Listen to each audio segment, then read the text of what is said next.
And joining us now for a closer look at what's playing itself out in that market scene is Cobus Potgieter from Southern Cross Capital. Cobus, happy Wednesday. Thank you for being with us today. Lots to get through. How are you?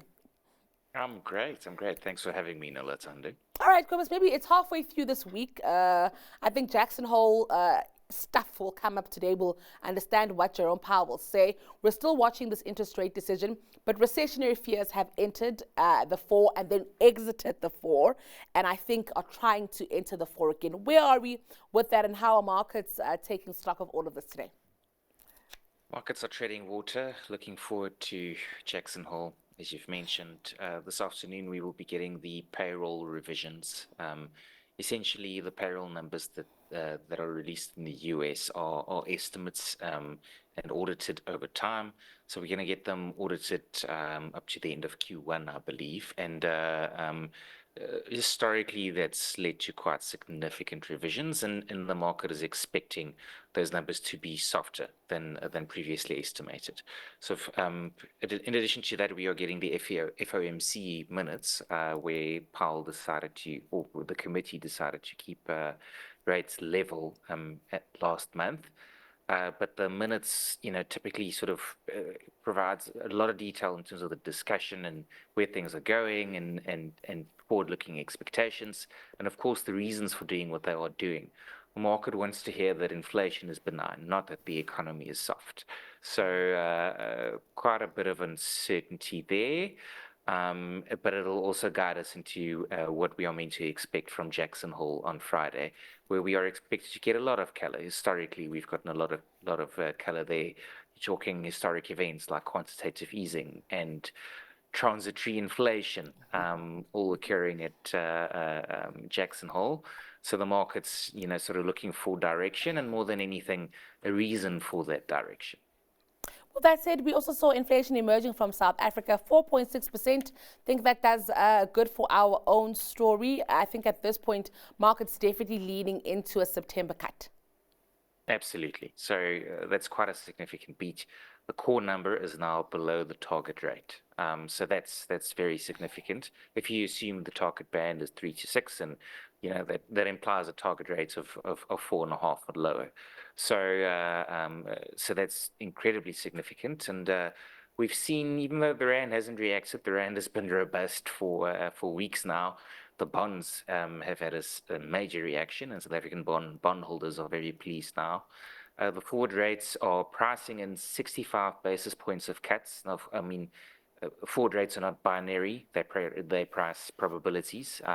So that's the expectation that by the end of the year we should have, on a probability weighted basis, 65 basis points of cuts, which comes down to, call it 2.5 cuts, assuming they do 25, 25, 25. So I think the market is near certainly expecting a cut in September, and this, of course, a strong rand, benign inflation, that does leave that space open, and we've seen the financials react accordingly.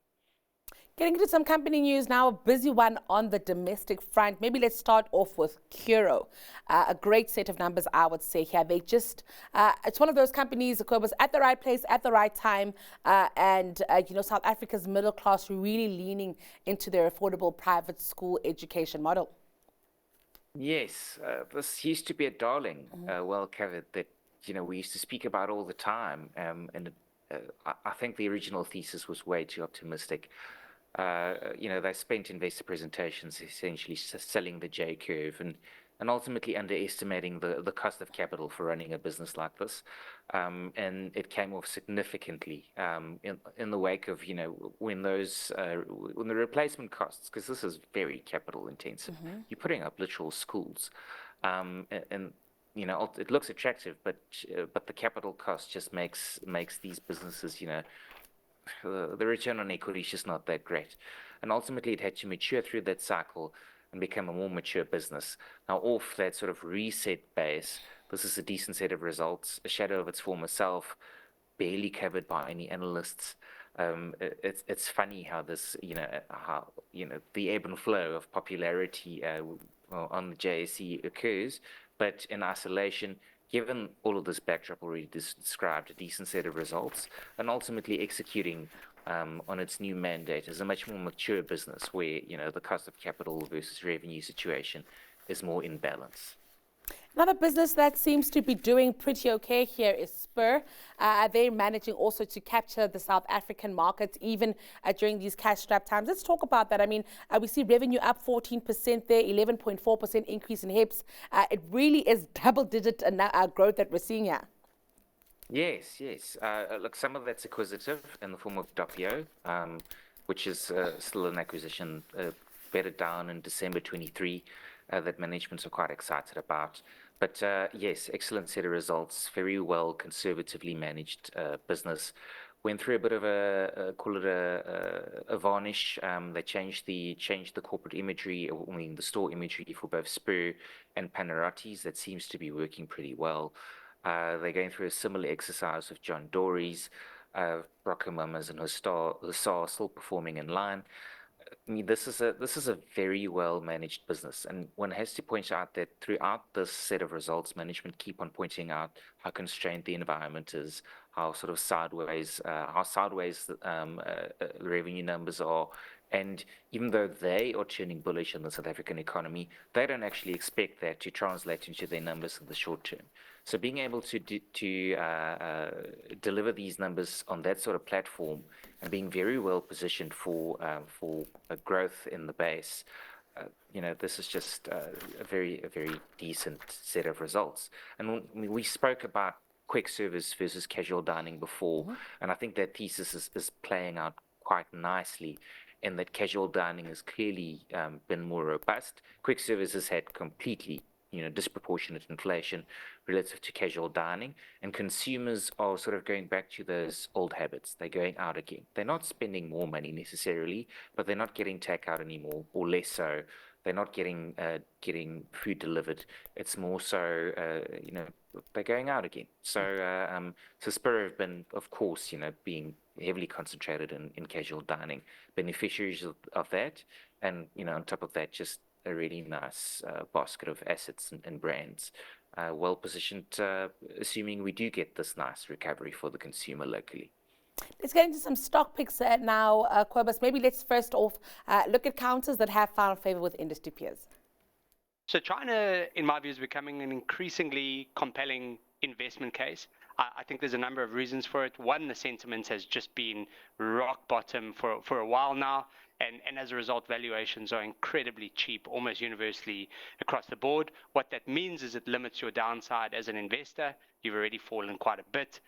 Chinese equities are also really decoupling from a lot of the US equities, other developed market equities, and even increasingly now against other emerging markets. So you've got very low correlation and nice diversification benefits there.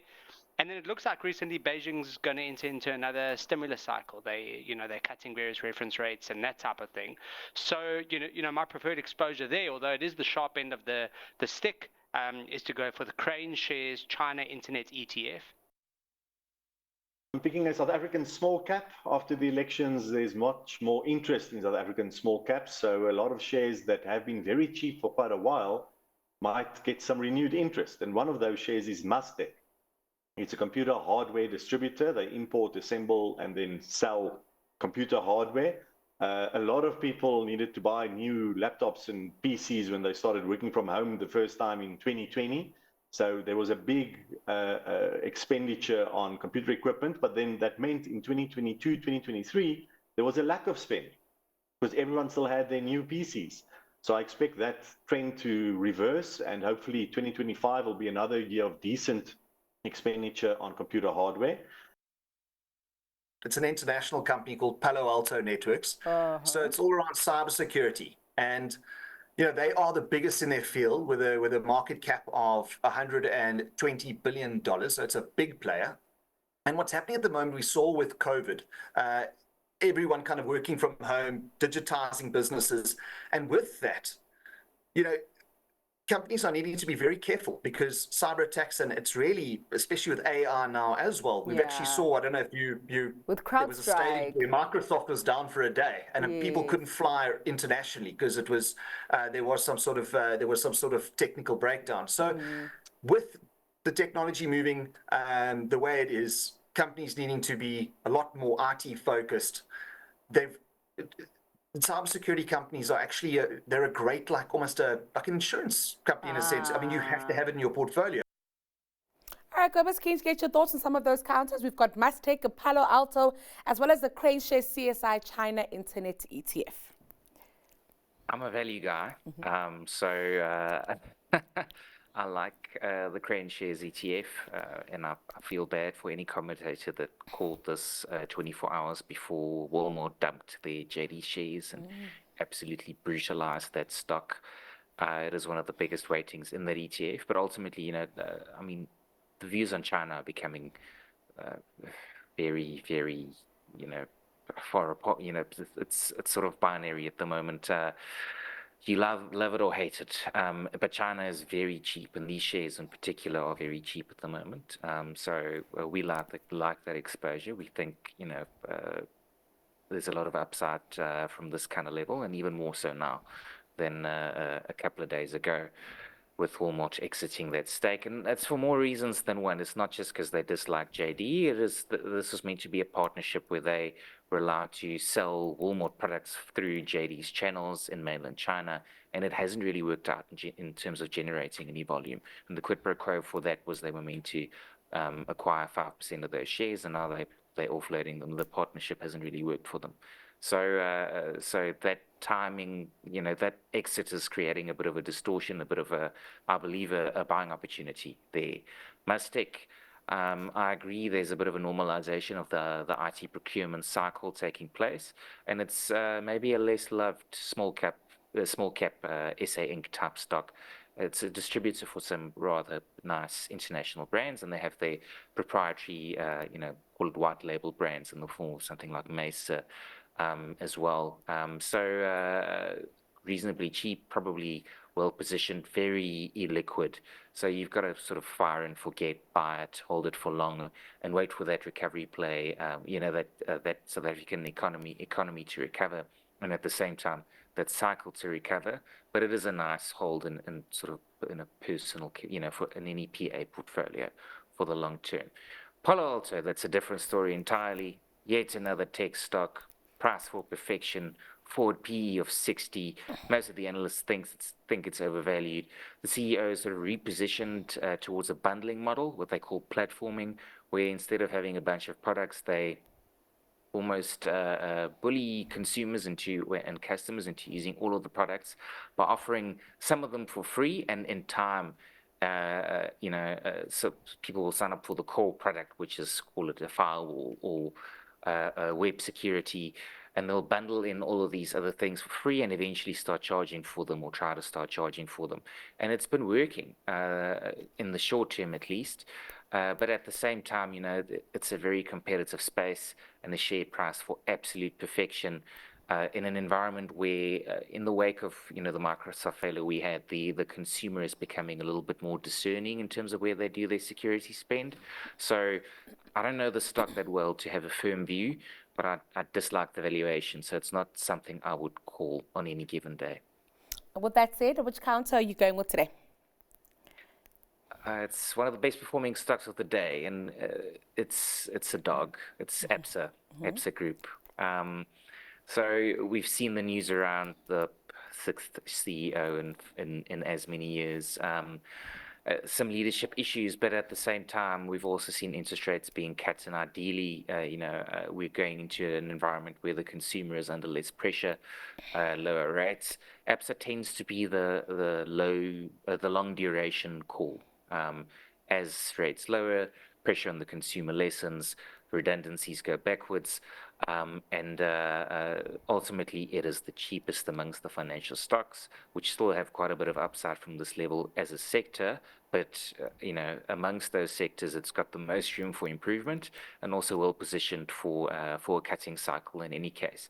So from that perspective, I like it, and I think it's by far the cheapest buy if you're looking to get into the banks locally. Welcome. It's always a pleasure chatting. Thank you so much for taking us through these today. That was your Midday Markets Update with Southern Cross Capital's Cobus Potgieter.